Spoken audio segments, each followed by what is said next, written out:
Okay, this is Thursday, the 5th of May, and we're doing a CST review for the chemistry CST.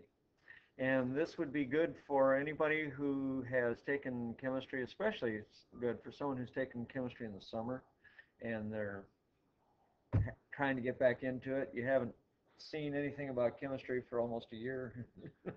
It's pretty tough to keep that in your head. So this should be very, very helpful for you. Now, what I'm going to do, first of all, is show you my website. And you want to write this down because this is a great resource for you. And the website address is right up here in the address line, mrwiggerside.com/chem. And it would probably be a good idea for all of you to be up in the front row. That'll be better, for sure.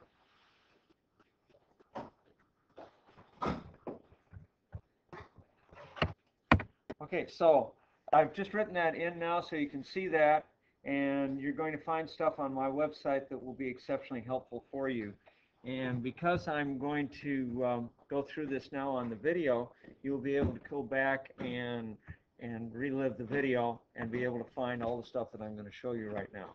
But and after today, I'm going to be having individual computers for you. I've got 7 across the back of the room there, and I'll set up, if we get a bigger group, I'll set up more laptops. I can get up to 40 computers in this room at one time, so we can handle the load. So first of all, Learning Center is going to be the most important place for you. And the Learning Center, when you click on that, you're going to see a sub-menu down here. Did you see that come up? Okay. The place that I want to direct you to first is how to get copies of the release questions, because that's going to be what we're covering. We'll cover 10 of those a day. And as you go to my quiz test reviews and you go down to the bottom, everybody in my class is going to be taking a test on the CST, which will be these 90 questions. I'm picking 50 of them, and that will be their test. But if you want to pick up those questions, which I'm sure you will want to, you just click on that icon right there. It's a PDF file. If you don't have Acrobat installed on your computer, you can get a free download of it. Yes? I don't know. Probably. The release questions? Yeah, it should be the same. Yeah, because there's 90 release questions from the state of California. Now what you have to do is go down. Come on. Here we go. Go down to, what page is this? Page 9. And on page 9, that's where the questions start. And very, very important, and you're definitely going to want to know about this, coming down past question 90, you start seeing the answers. Very, very nice. Because how do you know if you got it right? No, you don't, unless you have the answers. So this goes on for 3 pages, because there's 90 questions. Okay? So that's all available to you, and we're going to be going through these one group of 10 questions at a time until we get to the CST. Or we might have to handle a little bit more than that. But anytime you have something that you're looking at that you don't understand, you want to bring that the next day, and we'll go through it. I'll go through anything you want me to go through, but I'm going to kind of run on a track. I can't do a perfect tracking, but I can. Because the lunch period is short enough, I can record the whole thing and put that up on YouTube, and it'll be available for you. Okay? So that's the first thing you want to be able to do. Now, the next thing you want to be able to do is go to, down here. This link is really great because this will allow you to go through the questions one at a time and see, very similar to having just one, or you could do more. For some reason, they have a little ad on this. They probably are needing money. But they've done a nice job with this because they have all 90 release questions, and they are in the order that they are on the release questions from the state of California. What is the difference? Okay, weather balloon, for instance, with a 2 diameter Ambient temperature holds 525 grams of helium. What type of electronic probe would be used? Anybody to measure pressure? A what? A what? Yeah, a barometer. Yeah. So, see, it says, oh, you're so smart. Okay, and you get that immediate feedback, which is just great. And if you blow it, you'll get this message. Sorry, try again. So this is fabulous because it gives you the opportunity to go through the questions and find out immediately if you don't have it right. They even have the same graphics. They've transferred those in. Everything is just there. It's great. And if you are more comfortable, instead of looking at all the questions at one time, you can just focus on one question at a time and then just go from question to question this way. So they've done a very, very nice job with this. And I recommend this highly as a tool for you to do your questions. Now, one of the things I'm going to ask you to do is go through questions 1 through 10 this evening and come back tomorrow with questions. In fact, I think I'm going to have to do 1 through 15. I'll have to do more than 10 at a time. So let's peg this at 15, and let's see, 30, that's 6 days. Yeah, that's going to work. That'll give us just the right amount of time. So you go through the 15 questions, bring the ones that you don't understand the next day, and we'll just hammer on those and get you the understanding that you need on each question. It's much easier than digging it out of a textbook. Much easier. Okay? So any questions so far? Yes? No, next time is tomorrow. No, I'm doing this every day. I originally was going to have it just Tuesday, Wednesdays. Not enough time. It's may as well not do it. It's not going to do you any good. Okay, you need to be here every day if you're serious about the CSTs. And remember, for Mrs. Joshon, as it is with my students, you guys score, you know, above on the criteria. Let's say you have a D and you want to make it into a C. If you get the proper number of points or questions right on the test, on the CST, that will actually raise your grade 1 whole grade. So that's pretty good. And that would even apply to you because you took it in summer school. What did you get in your 2 semesters? You got a C. Okay, maybe you want to raise the C to a B. Okay, your CST performance will do it for you. Or it could. And on my home page, I've got everything listed. I think Mrs. Joshon is using the same cutoff points that I'm using.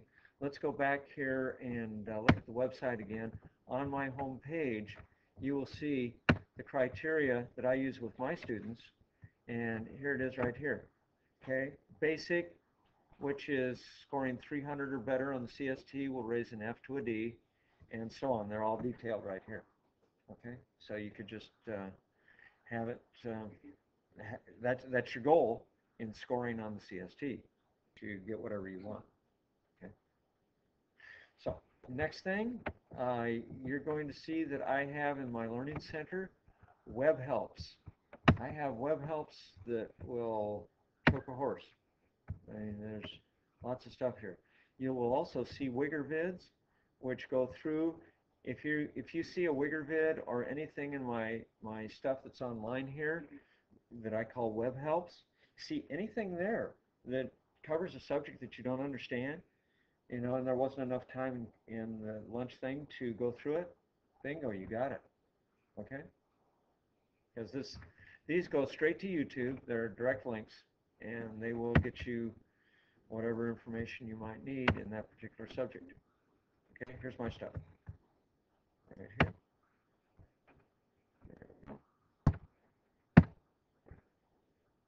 Here, for some reason, I'm not getting my sound. Oh yeah, I gotta put this. And hopefully that comes up.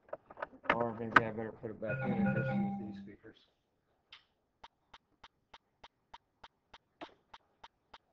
Are we gonna get it? To enable this feature, yes. And are we gonna get sound? Well, for some reason I'm not getting sound. Okay, fine, thank you. Okay, so this is available. It does have narration on it, and for some, I just got a new speaker system in here, and I'm still learning how to avoid having problems. But it's very nice sound when it comes. But that's there, and when you go to here, let's go, as long as we're at YouTube, let's go to youtube.com/owigger, and that will show you all the videos that I have available that I've made over the year, a couple of years here. And let's see all, and you're going to see, come on, not the pigs. Where are they going to show up? More, okay. Oh, that's just for the one thing. But you'll be able to see in here, and then here. Yeah. Next to the account name on the top? Right there, where it says favorites. This channel, all uploads are favorites. Oh, all uploads. Okay, there we go. Now go to uploads, the one next to it. Where you click all. Yeah, uploads. Okay, that's uploads. And then if we look at them this way, we'll see them all. There we go. And then that's on a whole thing, so you can see all the videos. Yeah, there's a bunch. So those are available to you, and you're welcome to peruse those and get whatever you need. What is going to happen is I create these videos at launch, I will be uploading them, and they will be the most current. So you can see the last one that I put up was this particular review, which was for questions 51 to 60. Okay, and I went through the ones that my students missed the most of, or that more of the students missed than any other. This is questions 51 through 60 okay. from the release questions from the state of California for chemistry. And it stops For chemistry CSTs. Okay? We're looking at question 1, which has been a difficult problem for all classes.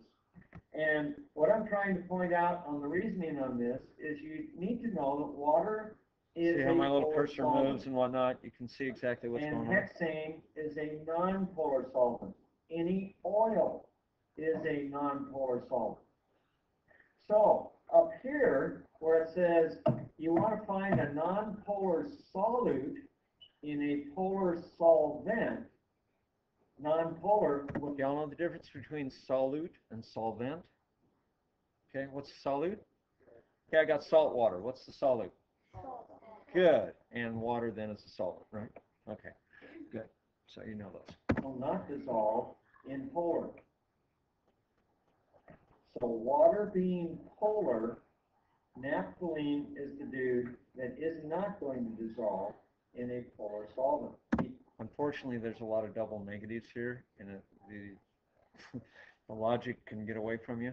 But yeah, it's whatever does not dissolve in water is going to be a non-polar substance, because water is polar. Likes dissolve likes. You might want to write that down. Like dissolves like. When I say that, I mean polar will dissolve polar, and non-polar will dissolve non-polar. If you're here just for the points, please don't come.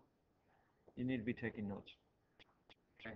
If you're not taking notes, I'm going to tell Mrs. Joshan to not give you the 10 points, because you're just wasting time. You may as well be taking a snooze or talking to your friends. So at any rate, these guys are going to be available for you, and I will. You need to listen to this 5 to 10 times.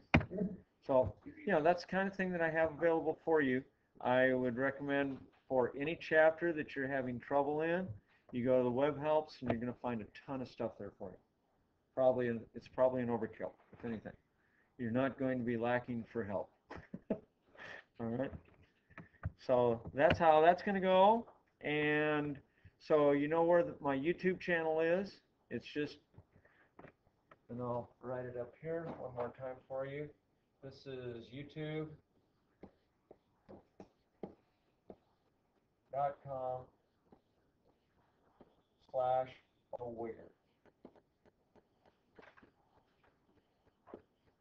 And that will give you my YouTube channel where you can look at all of my videos if you want, or just wait for the links to whatever. But all of this stuff is going to wind up as very current because I'm doing it as we go. So it'll be in my most recent videos. I'll be doing other videos too, but you won't have to go very far back to see what we've been doing. All right. Any other questions so far? Cool. All right. Let's go ahead and look at some of the CST questions then in the first part of the release questions. And I think I'll use the Science Geeks little site to get you what we're going to use here in class. Okay, so let's go right to this guy. And okay, we already know what this one is? Yeah? Okay, did you notice that the answers changed their order? Yeah. That's good. Yeah, that's very good.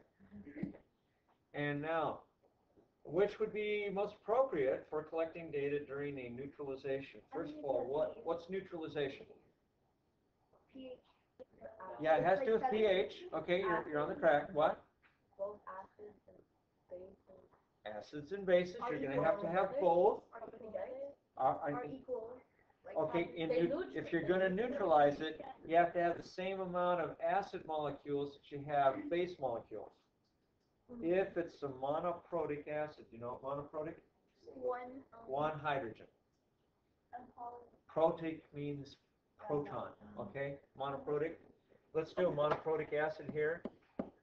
There's HCl, monoprotic. Diprotic, sulfuric acid. Okay?